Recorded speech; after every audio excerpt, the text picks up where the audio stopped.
너희보다 먼저 갈릴리로 가리라.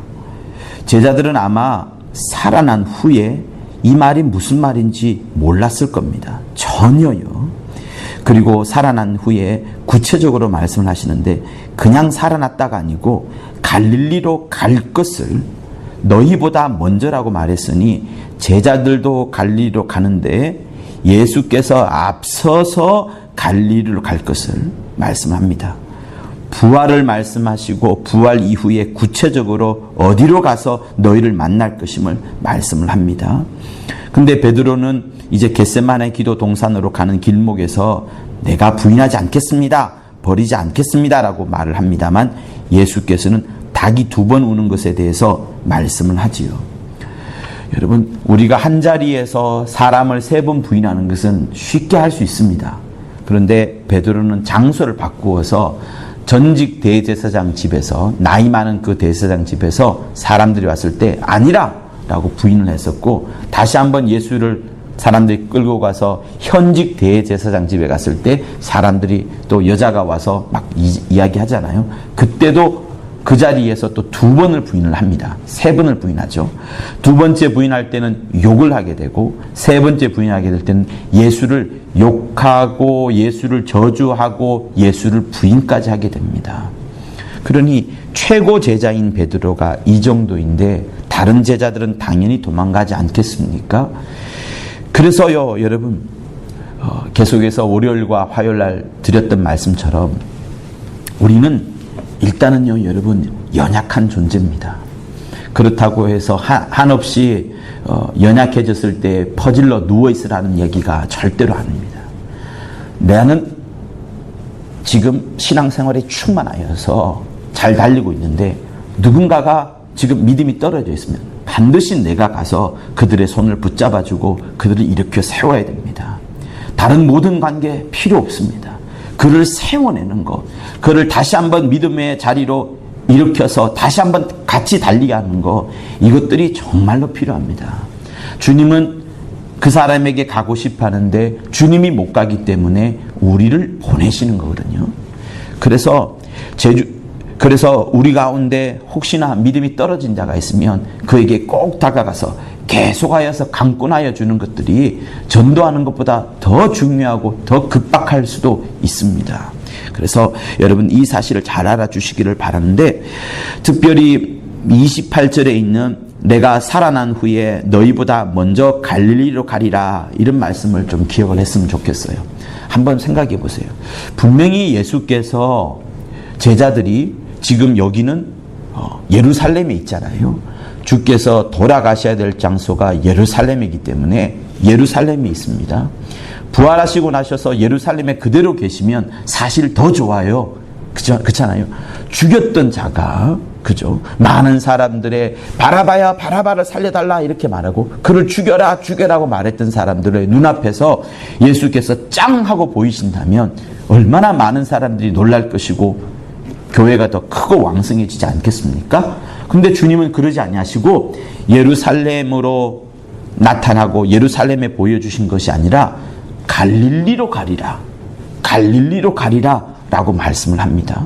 그리고 성경을 자세히 보면 예수께서 예루살렘 성읍에 돌아다니면서 계셨던 것은 보여지진 않아요. 엠마오 도상으로 가는 길목에 있었고 제자들이 있는 곳에 일부러 집 안으로 들어갔었고, 도마가 없을 때, 도마가 다시 왔을 때 다시 도마가 있는 그 다락방으로 들어가고 했었지 막 사람들에게 보여준 것 같지는 않습니다.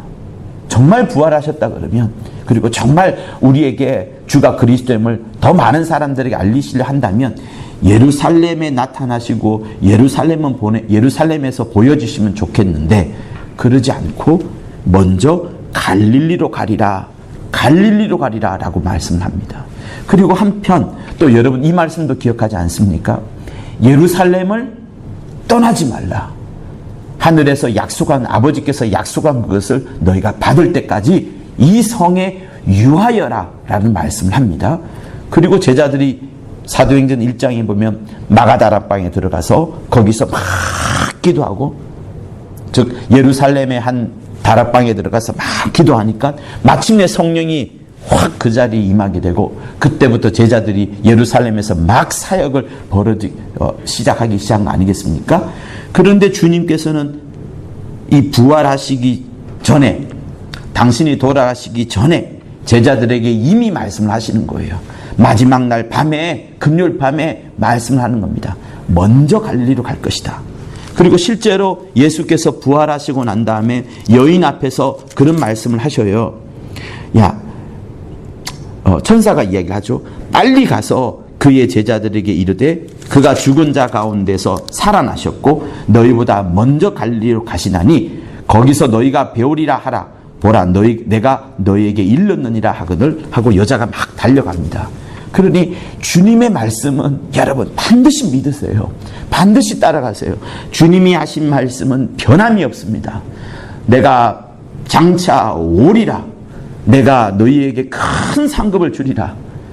원수 사단 마귀가 쫓겨나리라 하는 이런 약속들은 이루어지지 않았지만 반드시 이루어지는 그겁니다. 아니나 다를까 주께서 부활하신 다음에 실제로 갈릴리로 가셨어요. 여러분, 갈릴리로 간 장면이 어디 있습니까? 요한복음 21장에 잘 나오잖아요. 제자들이 마지막 장에는 디베랴 바다가 나오는데 그 디베랴 바다가 갈릴리를 말합니다. 거기서 사람들이 허탈해가지고 물고기 잡으러 갔지만 많이 건지지 못하잖아요. 그때 예수께서 근처에서 계십니다. 일로 와라. 생선을 놓고 숯불을 굽고 떡을 준비해놨다가 제자들에게 말을 하지 않습니까? 그러면서 이번 주에 우리가 들었던 말씀처럼 예수께서 베드로에게 네가 나를 아가페하느냐? 아닙니다. 필레오합니다. 사랑합니다. 네가 나를 아가페하느냐? 아닙니다. 필레오합니다. 전적으로 사랑합니다. 그래? 너 진짜 나를 필레오하냐? 네, 제가 필레오라고 말씀하지 않았습니까? 저는 당신을 정말로 필레오합니다. 라는 고백이 21장에 나옵니다. 그러니 예수께서 제자들이 낭망을 하고 주께서 안 보이시잖아요. 그렇죠? 전혀 돌아가신 겁니다. 부활했다는 것도 믿지를 못합니다. 그래서 다 낭망을 해가지고 고향으로 돌아가죠. 고향이 어디겠어요? 갈릴리입니다. 이 사람들은 예루살렘에 근거지가 없어요. 가난한 갈릴리 어부들이 무슨 예루살렘에서 하숙을 하겠으며 귀가할 수 있겠습니까? 돈도 없을 것인데. 그래서 업이 있는 갈릴리로 다 돌아가는 거예요. 그래서 예수께서 이미 그걸 아시는 겁니다. 미리 우리의 넘어질 부분, 미리 우리의 연약한 부분, 미리 우리가 실패할 부분에 대해서 잘 아시고 먼저 내가 가서 기다릴 것이고, 기다린 다음에 다시 베드로를 다시 일으켜 세우는 이 놀라운 주님의 마음을 우리가 알아야 된다는 거죠. 그래서 이런 질문을 하게 되고, 또 한편 그런 말씀을 합니다. 베드로가 요한은 어떻게 됐냐? 요한은 예수의 사랑을 많이 받았던 사람입니다. 예수의 품 안에 누워있던 자였죠. 그토록 많이 사랑을 받는 자는 어떻게 됩니까? 라고 물었을 때 이런 말씀을 하죠. 내가 진실로 진실로 두 번이나 강조합니다. 너에게 이르노니 젊어서는 네가 베드로를 말하는 거예요. 스스로 띠띠고 원하는 곳으로 다녔거니와 늙어서는 내 팔을 벌리리니. 베드로가 팔을 벌린다는 거예요. 남이 너에게 띠를 띄우고 허리띠를 딱 채고 네가 원치 않는 곳으로 데려가리라. 이 말씀을 하시는 겁니다. 자, 여기에 답이 있어요. 사랑하는 성도 여러분, 우리는 나의 앞길이 뭔지 잘 모릅니다. 안다고 할지라도 실수할 수도 있고 죄 지을 수도 있습니다.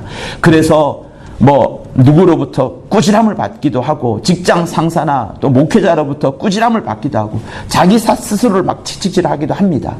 그러나 하나님은 우리의 연약함을 아셔서 우리를 늘 다시 일으키려 하시고, 믿음을 다시 주려 하시고, 먼저 갈릴리로 가리라, 먼저 갈릴리로 가리라 하시고, 거기서 기다리셨다가 우리가 얼마나 주님을 사랑하는지, 또 주님이 얼마나 우리를 사랑하는지 이것을 계속해서 나타내주고 보여주시는 분이 바로 주님이신 겁니다. 그래서 아무리 어려움이 있을지라도 먼저 갈릴리로 갈 것이다. 너희들보다 먼저 갈릴리로 갈 것이다. 라고 말씀을 하시는 겁니다. 그래서 사랑하는 성도 여러분, 우리에게 뭐가 있어야 되느냐? 내가 잘할 수 있다. 내가 모임을 잘 이끌어갈 수 있다. 내가 최고다. 이런 것보다도 하나님을 의지하고, 하나님을 붙잡고, 하나님을 또 붙잡고, 하나님의 인도함을 받는 그것이 정말로 필요한 겁니다. 그래서 우리가 360장을 불렀던 거예요. 예수 나를 오라 하네, 나를 오나 하네. 어디든지 주를 따라 주와 함께 가려 하네. 주의 인도하심 따라, 주의 인도하심 따라, 어디든지 주를 따라 주와 같이 가려 하네 라는 것을 진심으로 불렀던 겁니다. 심판하실 자리까지 주와 함께 가려 하네. 심판할 자리까지 가려면 첫째 부활에 이르러야 되겠죠. 그래서 이 말씀을 하신 다음에 예수께서는 예루살렘에 가서 예루살렘을 떠나지 말고 하나님의 약속하신 성령을 받으라. 성령을 받으면 어떻게 돼요? 그때부터는 예수의 증인이 막 될 것이니 성령의 인도함을 받아라 라고 말씀을 하신 겁니다. 사랑하는 성도 여러분, 이 밤에 여러분들이 기도할 때 하나님, 나는 연약합니다. 그러나 내 안에 성령을 보내어 주셔서 하나님의 인도함을 따라갈 수 있도록 온전히 일평생 주의 인도하심을 따라가는 내가 되게 달라고, 그리하여 주의 영광을 이루어가는 우리 가족, 또 우리 목장, 또 내 영혼이 되게 달라고 우리 시간 예수 한번하며 간절히 기도하도록 하겠습니다. 예수여, 주의 함께하여 주심이